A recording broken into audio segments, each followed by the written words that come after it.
நீங்கள் எவ்வளவு பெரிய சொத்து வைத்தாலும் கர்த்தரை தேடுகிற, கர்த்தருக்குள்ள இருக்கிற, கர்த்தரை சார்ந்து கொள்ளுகிற அந்த அனுபவத்துக்குள்ள பிள்ளைகளை கொண்டு வரலன்னா அந்த உலகப்பூர்வமாக என்ன கொடுத்தாலும் அது வாழ்க்கையில் ஆசீர்வாதமாக நிலைப்பதில்லை.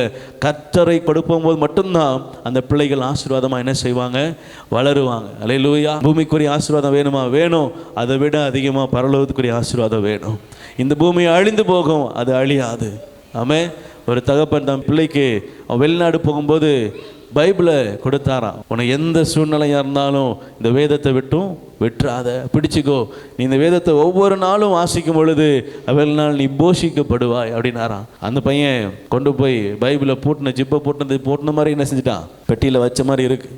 பைபிள் வாசிக்கலை, ஆண்டவரை தேடலை, கர்த்தருடைய வார்த்தைக்கு அவனுடைய இருதயத்தை திருப்பலை, விட்டுட்டான். கொஞ்ச நாள் கழிச்சு நஷ்டமாகி கஷ்டத்தோட ஒரு இடத்துல உட்காந்து யோசிக்கிறான், என்ன பண்ணலாம், இதுக்கப்புறம் செய்வதற்கு எந்த வழியும் இல்லை, எங்கே போகிறதுன்னு தெரியல.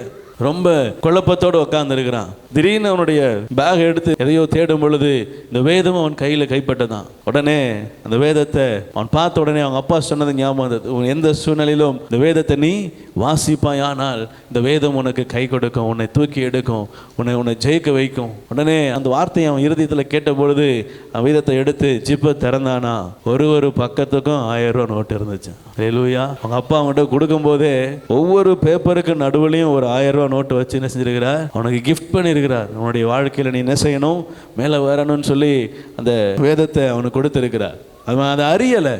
உலகபூர்வமான ஆசீர்வாதத்தையும் உள்ள வச்சிருக்கிறார்.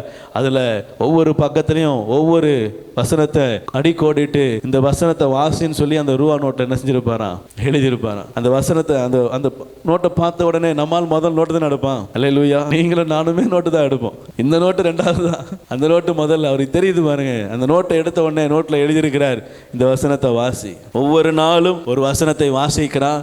ஒவ்வொரு நாளும் ஒவ்வொரு நோட்டில் அவன் எடுக்கிறான். அவனுடைய வாழ்க்கை மாறினது.